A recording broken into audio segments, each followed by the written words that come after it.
বিজয় বুক থেকে হাতটা বের করে বলল, আমি তো তোকে ভালোবাসি, তুই বুঝিস না কেন? আর ভবিষ্যতে তোর জামাই হব আমি, তুই হবি বউজান। তাই বলে প্রতিদিন রাতে তুমি আমার রুমে এসে আমার সাথে ঘুমাবা? যদি বাবা মা জানে তখন?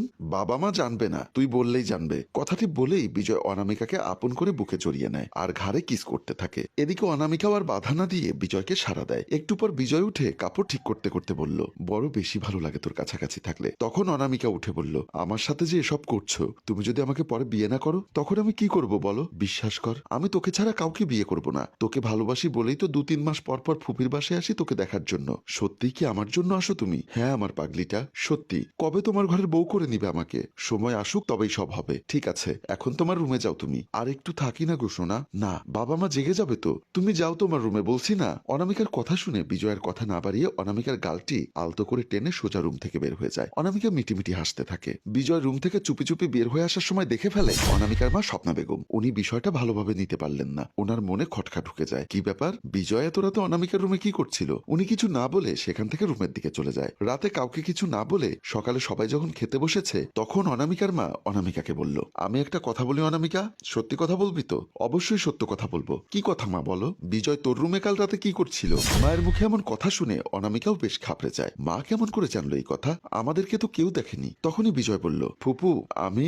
কথা শেষ হতে না হতেই ফুপু বলল, তুমি চুপ করো বিজয়, আমি অনামিকাকে প্রশ্ন করেছি। কি হলো অনামিকা, বলো কি করতে গিয়েছিল? আসলে হয়েছে কি মা, বিজয় ভাইয়ার নাকি ভালো লাগছে না, তাই আমার সাথে কথা বলতে এসেছিল। শুধুমাত্র এটাই নাকি অন্য আরো কিছু? আর কি হবে শুনি, ও ভাইয়া হয়ে আমার রুমে আসতে পারে না। তখনই অনামিকার বাবা বলল, এই অনামিকার মা, তুমি কি শুরু করলে? হ্যাঁ, ওরা এখনো ছোট, খুব বড় হয়নি, কিন্তু কি সব ভাবছো তুমি? ঠিক আছে, আজ কিছু বললাম না, আর যেন রাতের বেলা রুমে না দেখি। ঠিক আছে মা, এখন যার যার মতো খেয়ে নাও। সবাই খাবার জন্য প্রস্তুতি নিচ্ছে। খাওয়া দাওয়া শেষ করে অনামিকা আর বিজয় দুজনে ছাদে দাঁড়ায় পাশাপাশি। অনামিকা বলল, তুমি আর রাতে আসবে না আমার রুমে। কেন শোনা? মা জানতে পারলে সব শেষ হবে। আমি চাই না বাবা মা কিছু জানুক বা আমাদের ভুল বুঝুক। আমি আসবো আজও, দেখো। এটা বলেই বিজয় সেখান থেকে চলে আসে। বিজয় চলে যাবার পর অনামিকা ভাবছে, ভয় করছে যদি কিছু হয় তখন আমার কি হবে? কেমন করে বাবা মাকে মুখ দেখাবো? এদিকে বিজয়কে ভালোবাসি অনেক, ওর কথা ফেলতে পারি না। তারপর সে চলে আসে। অনামিকা রুমে আধালান দিয়ে বসে আছে। তার শুধুমাত্র একটাই চিন্তা, বিজয় যেন রাতে রুমে না আসে। ভাবতে ভাবতে তার ঘুম আসলে সে ঘুমিয়ে পড়ে। হঠাৎ রাত গভীরে অনামিকা অনুভব করে কে যেন তার কপালে চুমু দিচ্ছে। আবার অনুভব করে কে জানি ওর কম্বলের নিচে ঢুকে আছে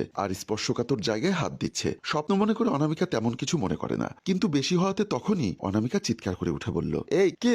তখনই বিজয় উঠে অনামিকার মুখটি চেপে ধরে বলল, আমি বিজয়, তুমি চিৎকার করো না প্লিজ, সবাই জেগে যাবে। কথাটি শেষ না হতেই সবাই অনামিকার দরজায় এসে হাজির হয়। অনামিকার বাবা বলল, অনামিকা কি হয়েছে তোর? তুই এত রাতে এভাবে চিৎকার করছিস কেন? দরজা খোল তাড়াতাড়ি। অনামিকা কি বলবে ভেবে না পেয়ে সে আমতা আমতা করে বলল, বাবা স্বপ্ন দেখেছি, তাই এত চিৎকার করেছি, হঠাৎ ভয় পেয়ে গেছি। মা বলল, তাই বলে এত জোরে চিৎকার? কিচ্ছু হবে না, তুই এখন ঘুমো, আর পারলে ওয়াশরুম থেকে ফ্রেশ হয়ে দোয়া পরে ঘুমিয়ে যা মা। এই অনামিকার বাবা, চলো তো বিজয়ের রুমে। ওর রুমে কি করবে? আরে এসো না, দেখি আসলে কি হয়েছে। আচ্ছা ঠিক আছে চলো। তারপর দুজনে বিজয়ের রুমের দিকে চলে যায়। বিজয়ের রুমে এসে দেখে বিছানা খালি। তারা দুজন দুজনার চেহারার দিকে তাকায়, একটু অবাক হয়। তারপর তারা ওয়াশরুমের দিকে যায়, সেখানেও নেই। বেলকনির দরজায় উকি দেয়, কিন্তু কোথাও বিজয় নেই। অনামিকার মায়ের আর বুঝতে বাকি রইল না। তারা রুম থেকে বের হয়ে যায় দ্রুত। অনামিকার দরজার সামনে এসে বলল, অনামিকা, এ অনামিকা, দরজা খোল বলছি।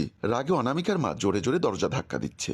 বাবা বলল, অনামিকা মা, একটু দরজা খোলো তো মা। অনামিকা আর বিজয় ভয়ে কাচুমাচু হয়ে আছে। অনামিকা কাঁপতে কাঁপতে বলল, আমি ঠিক আছি মা, তোমরা ঘুমিয়ে পড়ো, আমার ভীষণ ঘুম পাচ্ছে।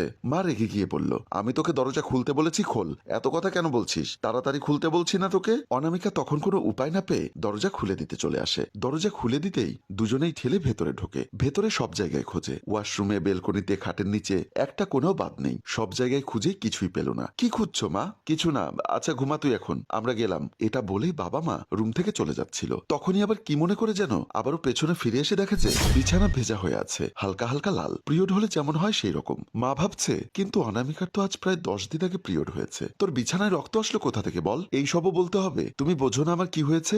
একদম নাটক করবি না, যা বলছি সত্যি সত্যি উত্তর দে। আমি কি তবে মিথ্যা বলছি তোমাকে? অনামিকার মা তখনই দেখে বেলকনির জানালায় একটি ওড়না বাঁধা। তখনই আর কোনো কথা না বলেই ঠাস করে একটি থাপ্পড় দিয়ে অনামিকাকে বলল, এইসব কি? হ্যাঁ, তোকে বিশ্বাস করেছিলাম, তার প্রতিদান তুই এই দিলি? ভাবতেই ঘৃণা হচ্ছে আমার, তুই আমার মেয়ে। বাবা বলল, ছি ছি অনামিকা, তুই খারাপ কখন থেকে হলি? মা, বাবা বিশ্বাস করো, আমি বিজয়কে খুব ভালোবাসি, তাই বলে তুই নিজেকে বিলিয়ে দিবি? বিজয় যা যা চেয়েছে আমি সব দিয়েছি, কারণ ওকে খুব ভালোবাসি। ওকে ছাড়া আমি বাঁচবো না, আমি বিজয়কে বিয়ে করতে চাই। মা বলল, চুপ কর, আর একটিবারও বিজয়ের নাম মুখে নিবি না, যদি নিস আমার থেকে খারাপ খারাপ কেউ হবে না। এই সব কিছু শুনে অনামিকার বাবা স্তব্ধ হয়ে গিয়েছে। মা বলল, দাঁড়া, আমি বিজয়ের কাছে যাচ্ছি বলে মা বাবা দুজনেই বের হয়ে যায়। বিজয়ের রুমের দরজার সামনে এসে দরজায় বাড়ি দিতে দিতে বলল, বিজয় দরজা খোলো।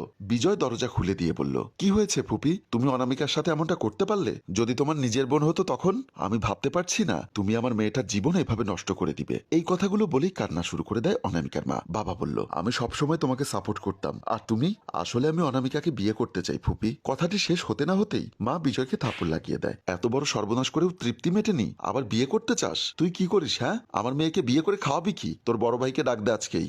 আমাকে মাফ করে দিন না আন্টি, আমি খুব ভালোবাসি অনামিকাকে, ওকে ছাড়া আমি বাঁচবো না। চুপ কর, আমার মেয়ের নাম মুখে নিবি না বলে দিলাম। বলে তারা চলে আসে। বিজয়ের বড় ভাই সাব্বির ও অনামিকার বাবা মা, বিজয় ও অনামিকা সবাই সোফায় বসা। সাব্বির বলল, তো এখন কি করবেন ভাবছেন ফুপি? ফুপি বলল, তোমার ছোট ভাই যে কাণ্ড ঘটিয়েছে তা যদি বাহিরের মানুষ শোনে তাহলে বড় কেলেঙ্কারি হয়ে যাবে। বাবা বলল, তুমি যেহেতু বিজয়ের বড় ভাই তাই তুমি বলো আমরা কি সিদ্ধান্ত নেব। আমার সিদ্ধান্ত হচ্ছে বিজয়কে দেশের বাহিরে পাঠিয়ে দিলে সব ঠিক হয়ে যাবে। বিজয় বলল, না ভাইয়া, আমি অনামিকাকে ছেড়ে বাহিরে যাব না। অনামিকা বলল, আমি বিজয়কে ছাড়া থাকতে পারবো না। বাবা বলল, আচ্ছা ঠিক আছে, তোমরা যেহেতু একে অপরকে ভালোবাসো, কিন্তু বিজয় এখনো সেটেল নয়, তাই বিজয়কে দেশের বাহিরে গিয়ে সেটেল হতে হবে। এতদিনে আমার মেয়েও পড়ালেখা শেষ করতে পারবে, তারপর 5 বছর পর তোমাদের বিয়ে। সাব্বির বলল, ঠিক আছে ফুপা ফুপি, আমি তাহলে আজকে বিজয়কে নিয়ে যাচ্ছি। ওকে ঠিক আছে বলে সাব্বির বিজয়কে নিয়ে বের হয়ে যায়। অনামিকা মায়ের চেহারার দিকে তাকিয়ে আছে। বাবা মেয়েকে জড়িয়ে ধরে সান্ত্বনা দিচ্ছে। মা অনামিকাকে বলল, শোন, এই 5 বছরে তুই বিজয়ের সাথে কথা বলতে পারবি না, ভালো করে পড়াশোনায় মন দিবি। বাবা বলল, হ্যাঁ, দ্বিতীয়বার যেন না শুনি এসব। শোন বিজয়, তুই আর অনামিকা সবসময় দেখা করবি না, আগে নিজের পায়ে দাঁড়া। আমি সামনের মাসেই তোকে বিদেশে পাঠিয়ে দিব, আসলেই তোদের বিয়ে আমি নিজ হাতে দিব। ঠিক আছে ভাইয়া, আমি বুঝতে পেরেছি। বিজয় বেলকনিতে মন খারাপ করে দাঁড়িয়ে আছে। এখন যার যার বাসায় একা ওরা। বিজয় এইসব চিন্তা করতে করতে অনামিকা ফোন দেয়। ফোনটি রিসিভ করতেই বিজয় বলল, অনামিকা কেমন আছো? ভালো না, তুমি? আমিও ভালো না রে জান, বুঝতে পারছি না কেমন করে থাকবো তোকে ছাড়া। আমারও ওই অবস্থা। তুমি আমাকে ভুলে যাবে না তো আবার? পাগল হয়েছো? কি বলছো এসব তুমি? আমি তোমাকে খুব ভালোবাসি। দেখবে দেখতে দেখতে 5টি বছর কেটে গিয়েছে। হ্যাঁ, তাই যেন হয়। ওই তোমাকে আদর করতে মন চাইছে। না, এখন আর হবে না, একেবারে বিয়ের পর সবকিছু হবে। ওই এসো না, আমি দুবাই যাবার আগে দেখা করি সোনা প্লিজ। ওই একদম না, মা জানতে পারলে অনেক কিছু হয়ে যাবে। ঠিক আছে, বাই, রাখছি। ওই রাগ করলে তুমি জান? আমি রাগ করলে কার কি শুনি? বোঝো না কেন? এমন মেলামেশায় যদি বাচ্চা আটকে যায় তখন কি হবে? এমনি এখন অনেক ওষুধ খাচ্ছি। ও ভালো, ঠিক আছে। অনামিকা এবার বুঝে যায় যতই বিজয়কে বুঝায় না কেন সে বুঝতেই চাইবে না। আচ্ছা বলো, কোথায় দেখা করবে? কোথায় আসতে হবে আমাকে? সত্যি আসবে জান? হ্যাঁ আসবো। বলো। ঠিক আছে, আমি তোমাকে একটু পর মেসেজে বলে দিব। আচ্ছা, এখন ভাত খাবো। বাই সোনা। এটা বলেই ফোন কেটে দেয়। এসব কথা এতক্ষণ দরজার বাইরে থেকে শুনছে অনামিকার মা। উনি ভেতরে গিয়ে অনামিকাকে বলল, কে ফোন করেছিল রে? বিজয় ফোন দিয়েছিল। কি বললো তোকে? আমার সাথে দেখা করতে চাইছে মা, প্লিজ না করো না, একটু ঘুরে আসি ওর সাথে। আর তো 5 বছর দেখা হবে না। অনেক চিন্তা ভাবনা করে মা ঠিক আছে বলল। ধন্যবাদ মা। মা তখন চলে যায়। তারা দুজনে একটা জায়গায় দেখা করে। দুজনেই বসে আছে হাতে হাত রেখে। কেমন আছো তুমি বিজয়? আমি ভালো আছি, তুমি কেমন আছো? ভালোই আছি আমিও। এখানেই বসে থাকবে নাকি অন্য কোথাও যাবে? এখানেই বসি। তোমাকে খুব সুন্দর লাগছে, মনে হচ্ছে নতুন করে প্রেমে পড়েছি। তাই বুঝি শোনা আমার? হ্যাঁ বউ আমার। ওই জানো, আমার না তোমার ঠোঁট দুটি খেতে খুব ইচ্ছা করছে। হ্যাঁ, সবকিছুই তোমার, তুমিই তো খাবে পাগল। তাই বুঝি গো। হ্যাঁ চলো এখন উঠি, একটু আগেই তো আসলাম, এক্ষুনি উঠবো। আমি তোমাকে বলেছি না আজ তোমার সাথে থাকবো আমি? হ্যাঁ বলেছো, তাই বলে এক্ষুনি? হ্যাঁ এক্ষুনি। অনামিকাকে তুলে দুজনে চলে আসে। তারা দুজনে একটা রুমে গিয়ে বসে। অনামিকা বলল, এখানে নিয়ে আসলে কেন? ওই কেন নিয়ে এসেছি বোঝো না তুমি? তাই বলে এখানে? না, আমি এখানে থাকবো না। থাকবে না মানে? তুমি এমন করছো কেন? আমি শুনেছি এইসব রুমে গোপন ক্যামেরা থাকে, পরে ভিডিও করে নেটে ছেড়ে দেয়, এজন্য তুমি ঢুকবে না? আরে এমন কিছুই এখানে নেই। আমি 1500 টাকা দিয়ে রুম নিয়েছি, তোমাকে নিয়ে থাকবো, আর তুমি বলছো চলে যাবে? না, আমি চলে যাব বলে দাঁড়িয়ে যায়। ঠিক আছে যাও তুমি, আমি পালায় যাব মেয়ের কাছে। কথাটি শুনেই অনামিকা কষে একটি থাপ্পড় দিয়ে বলল, তোর সাহস এত বড়, তুই এইসব কথা বলিস? বিজয় ভাবতেই পারেনি অনামিকা থাপ্পড় দিবে। তখনই অনামিকা বিজয়ের হাত ধরে টেনে খাটের উপর ওঠে। সে শরীরের কাপড় খুলতে থাকে। কি করছো তুমি? কেন? এসো, নাও, আমার দেহটাই তো চাই তোমার, যত ইচ্ছা আমাকে ব্যবহার করো। অনামিকার কথা শুনে বিজয় থমকে যায়। হঠাৎ অনামিকা এত রেগে যাবার কারণটা কি? কি হলো? এখন যে কিচ্ছুটি করছো না, এমন ব্যবহার করছো কেন তুমি? কেমন ব্যবহার করলাম আমি? হ্যাঁ, যদি কিছু করার ইচ্ছা থাকে তাহলে করো, না হলে আমি চলে যাচ্ছি। কাপড় খুলতে হবে না, আমি কিছুই করব না। কেন করবে না শুনি? এত নাটক করার কি আছে? ও আমার ভুল হয়েছে। এটা বলেই বিজয় রুম থেকে বের হয়ে আসে অনামিকাকে ওখানে রেখেই। কিছুক্ষণ পর অনামিকা যখন পোশাক পরে বাহিরে আসে, এসে দেখে বিজয় নেই। আর ক্যামেরা হাতে একজন মানুষ এসে অনামিকাকে বলল, এই যে ম্যাডাম, আমরা আপনার সাথে কিছু কথা বলতে চাই। জি বলুন, কি বলবেন? আসলে আমি হচ্ছি সাংবাদিক, এখানে এসেছি একটু ইন্টারভিউ নেবার জন্য। তো বলুন কি বলবেন?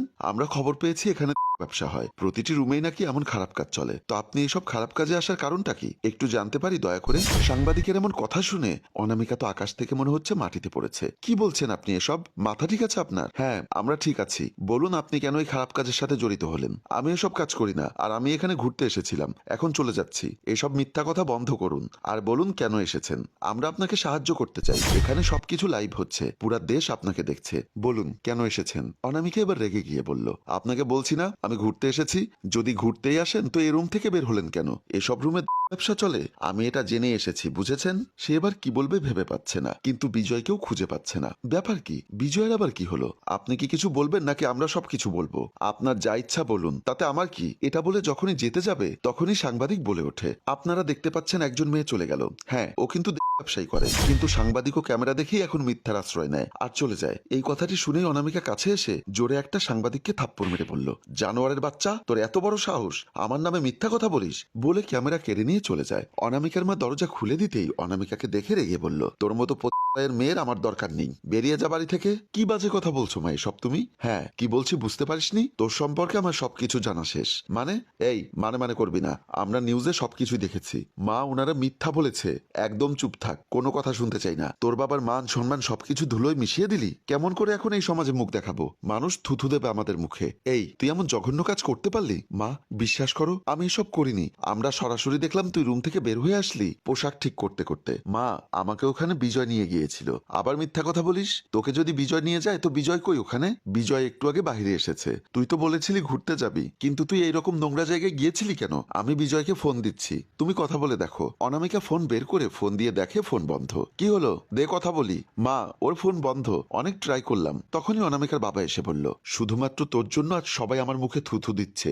বাজার থেকে আসলাম, সবাই এমন বাজে কথা বলছিল, ভাবতে লজ্জা লাগছে। আমার সত্যি কোনো দোষ নেই বাবা, আমাকে বিজয় রুমে নিয়ে গিয়েছিল, কিন্তু তোকে রুমেই বা বিজয় নিয়ে যাবে কেন? এরপরে অনামিকা সবকিছু বলতে থাকে ইশারায়। বাবা মা সব কথা শোনে এবং ওনারা শোনার পরে বাবা বলল, চল এক্ষুনি বিজয়ের বাসায় চল। এটা বলে অনামিকার বাবা হাত ধরে টানতে টানতে নিয়ে যায়। ড্রয়িং রুমে এসে অনামিকার বাবা বিজয় বিজয় বলে ডাক দেয়। বিজয় তড়িঘড়ি করে এসে বলল, জি ফুপা বলুন কি হয়েছে? কি হয়েছে জানো না তুমি? হ্যাঁ সত্যি জানি না। আর অনামিকা তুমি কাঁদছো কেন? তুমি অনামিকাকে কোথায় নিয়ে গিয়েছিলে? কোথায় আবার নিয়ে যাবো শুনি?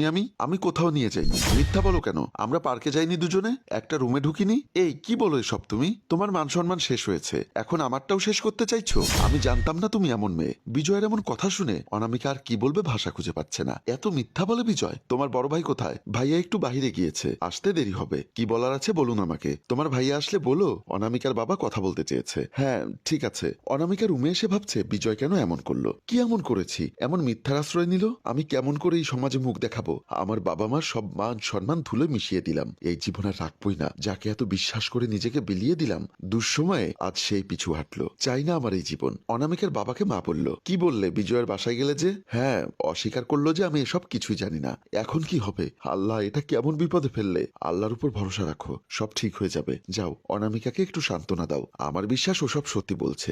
বিজয় ভয় সবকিছু মিথ্যা বলছে। হ্যাঁ ঠিক বলেছ, আমার মেয়েটা এমন হতে পারে না। অনামিকার মা চলে যায়। অনামিকার মা রুমের সামনে এসে দেখে যে দরজার ভেতর থেকে লক করা, তাই অনামিকাকে ডাক দেয়, অনামিকা অনামিকা, কিন্তু কেউই সাড়া দিচ্ছে না। তখনই অনামিকার বাবা এসে দেখে দরজা খুলছে না, ধাক্কা দিয়ে যাচ্ছে। আর ওদিকে অনামিকা চেয়ার খাটের উপর তুলে চেয়ারের উপরে উঠে গলা থেকে ওন্না নিয়ে ফ্যানের সাথে, আর এদিকে অনামিকার বাবা মা একের পর এক দরজায় পাড়ি দিয়ে যাচ্ছে। ওনাদের মনের ভিতর ভয় ঢুকে যায়। মাথা নষ্ট টুইস্ট আর টান টান উত্তেজনা দেখিয়ে আমাদের গল্প এখানেই শেষ হয়। সম্মানিত ভিউয়ার্স, কি হবে আর কি হতে চলেছে তা দেখতে চোখ রাখুন আমাদের এই পেজে। আমরা আপনাদের সুবিধার্থে এই গল্পের প্রথম পর্বের লিংক কমেন্ট বক্সে দিয়েছি। গল্পের তৃতীয় পর্ব দেখতে চাইলে কমেন্ট করুন। গল্পটির ভাবনায় হাশেম রাজু, পরিচালনায় রেজাউল কবির চৌধুরী ও প্রযোজনায় FA নয়ন চৌধুরী। গল্পটি ভালো লাগলে লাইক কমেন্ট ও শেয়ার করুন। ধন্যবাদ।